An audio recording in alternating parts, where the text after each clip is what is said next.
Peki o terazi var. O terazi ağırlığımızı gösteriyor. Peki senin iyi misin, kötü müsün? Öyle bir terazinin karşısına çıktın mı daha? Kalbini gösterecek teraziyi yapmazsa var. Onu gösterecek teraziler de var ama böyle madeni terazi değil o. O madeni teraziyi sen yaparsın. Senin kalbinin ne olduğunu sana ayan beyan edecek başka teraziler vardır. Mizan sahipleri vardır.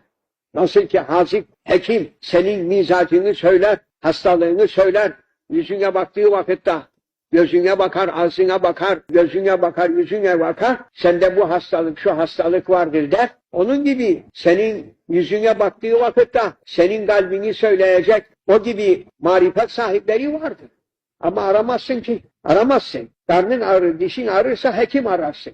Lakin seni ıstıraba atan, seni yarından endişeye atan meselelerde acaba buna sebep olan nedir? Neden ben yarından endişeliyim? Deyip soran adam yok. Neye yarından ben korkuyorum? Ne için korkuyorum? Neye üzüntüm oluyor? Zengin olsa üzüntüsü var. Fakir olsa üzüntüsü var.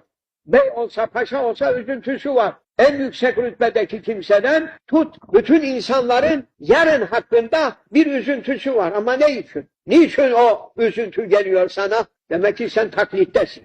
Tahkik, hakiki imanda olursan yarın için sana üzüntü yok diyor Cenab-ı Allah. Emni aman diyor. Ve men dekalehu kâne amina. Hakiki iman dairesine bir kimse girdikten sonra emni aman diyor.